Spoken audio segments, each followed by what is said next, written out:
Cinderella's story. Once upon a time, there lived a poor servant girl named Cinderella. She was a patient, tender, and kind girl. His days were long and tiring, full of the most boring and worst housework. Washing the floor, washing the clothes, dusting the shelves, and cooking food were the tasks that she had to do during the day. Cinderella was forced to work from morning to evening without receiving a single penny. Cinderella's mother died when she was very young, and her father remarried soon after. But his new wife was a nasty woman. She had 2 daughters from her previous marriage who were as naughty as she was. They tormented poor Cinderella terribly every day. One day, when Cinderella was sweeping the ashes from the fireplace, they mocked her and sang, "Poor girl, poor girl." Her face is black, burnt, and ugly. Even though her stepmother and half-sisters had tormented her for years, she had never once disrespected them or tried to take revenge on them. She did not wish them ill at all. She patiently did the housework, hoping that when she grew up, she could run away and start the wonderful life she longed for. One day when Cinderella was working at home, someone knocked on the door. Cinderella hurriedly opened the door. Behind the door stood a short, fat man dressed in royal robes and holding an important scroll. The old man opened the scroll and began to read. "It is my duty to announce that the king has sent an official invitation to all the young ladies of this land to attend the important royal celebration in the palace." Hearing this, Cinderella's stepsisters pushed her to a corner and stood in front of the fat man. The man continued to read, "His Highness the Crown Prince is looking for a suitable lady for marriage. He wants to meet all the girls of this land to find true love. Please come to the palace on Saturday at 8 p.m. The little man turned, mounted his horse, and galloped off. 2 knights also followed him closely. The half-sisters closed the door and gave a loud shout of joy. Cinderella's stepmother entered the room. She said impatiently, "What is the reason for all this happiness?" "Oh, Mom, we've been invited to the royal party, and I'm sure one of us will be chosen as the new princes." The stepmother replied with a mocking smile, "Of course you do. What prince wouldn't want to marry my sweet and precious children?" Cinderella was desperately trying to quiet them down a bit, because she knew in her heart that any prince would rather live alone for the rest of his life than to blacken his fortune by marrying these rude girls. The stepmother turned to Cinderella and shouted, "Why did you stop and look? Prepare the clothes." Cinderella nodded and said, "Yes, Mom." Cinderella wanted more than anything to go to the royal party, but she did not dare to ask permission from her wicked stepmother because she knew that the wicked stepmother would not give her this permission. So she busied herself with housework and, of course, preparing her half-sisters' dresses. The evening of the royal feast arrived.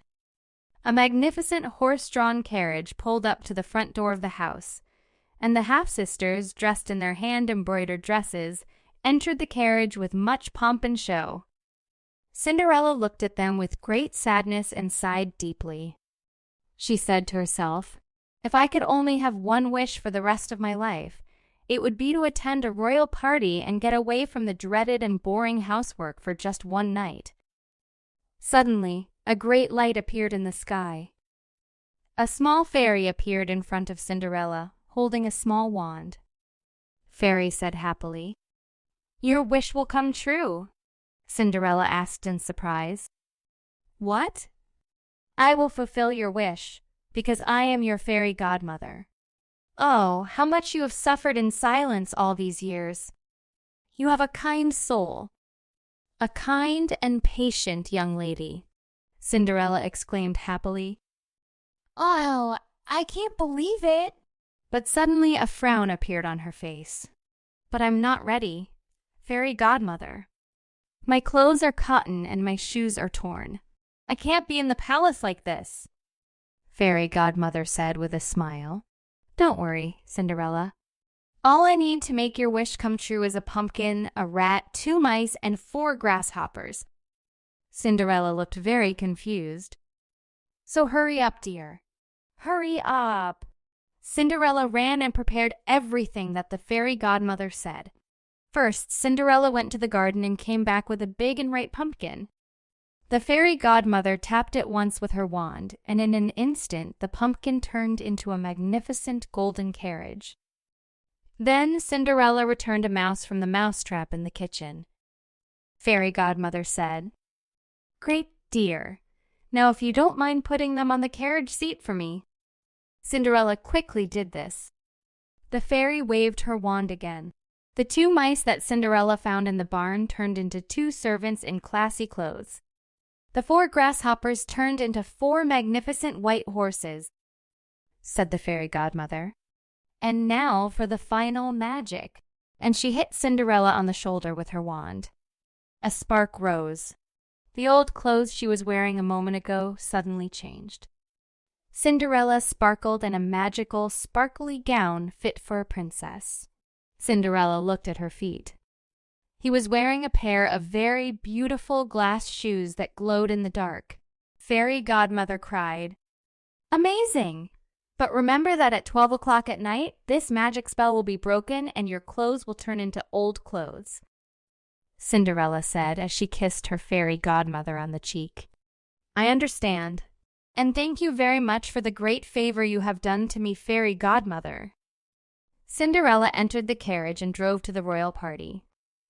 As the golden carriage passed through the palace gates, trumpets sounded and Cinderella was given a royal welcome. All the ladies were amazed at her magnificence. As she entered the ballroom, the prince was immediately struck by Cinderella's elegance and the warmth of her smile. The prince approached.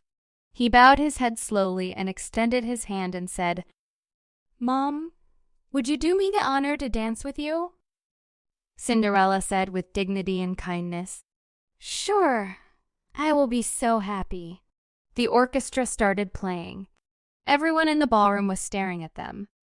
Cinderella's stepsisters were watching this scene, but Cinderella had changed so much that they didn't recognize her at all. Instead, they stared at Cinderella with envy. From that moment on, the prince only had eyes for Cinderella. They danced the whole night in each other's arms and enjoyed each other's company. Many hours left. 9 p.m. 10 p.m. 11 p.m. Suddenly, Cinderella looked at the clock. It was 1 minute to midnight, and he only had 1 minute to break the spell. He told the prince, "I must go." Without delay, she left the room, past the guards, and passed through the palace. But when she got to the hall, she lost one of her blue shoes. But it was too late that she did not return to pick it up. Alas! The midnight alarm rang. Cinderella did not see any servants outside the palace. Only one pumpkin was not seen in the courtyard of the palace. Even mice, voles, and grasshoppers were not seen. And Cinderella, whose clothes were now the same old ones, had no choice but to run home in the darkness of the night. A few days passed. Cinderella was doing her daily routine, and her half-sisters tease her as always. Everything was back to normal. The memory of the royal party faded into Cinderella's mind like a magical dream. Did the pumpkin really turn into a golden carriage? And the mouse to a carriage? Had she really danced the night away with the prince? She had doubts little by little. Suddenly there was a sound at the door. Cinderella calmly opened the door. In front of him stood the same little man. He said triumphantly, "His Excellency, the prince is present." The trumpet sounded. The prince got out of the carriage while holding a blue shoe. Cinderella's eyes widened, and she thought to herself, "So I wasn't dreaming." Suddenly, the prince's eyes fell on Cinderella for a moment. A second was enough for him to recognize Cinderella. Suddenly, there was a sound of running, and the stepsisters rushed to the door and threw Cinderella aside. The little man continued, "His Majesty is visiting every house in the land to find the true owner of this glass shoe. If the shoe is the size of any girl's foot, the prince will propose to her." The sisters shouted out of excitement. This shoe is not suitable, but he didn't want to tell them, so he gave them a chance to try the shoe. The first sister's foot was so big that half of it was forced to fit in the shoe. The younger sister had more luck. He was able to fit his foot in the shoe by force, but his feet became swollen and red. Then it was Cinderella's turn. The prince stepped forward with a knowing look, knelt down, and carefully placed the glass slipper on Cinderella's feet. The prince smiled and said, "Perfect size. There is no doubt that you, Cinderella, are my true love. I couldn't stop thinking about you. Will you honor me and marry me?" Cinderella looked at her clothes and then said to the prince, "I am only a poor servant." The prince replied, "You are a princess in my eyes. Our love is more valuable than all the treasures of the world." Cinderella happily accepted the prince's proposal, and soon after they were married. It wasn't long before they ruled as kings and queens and tried to provide prosperity and comfort to the people of their land.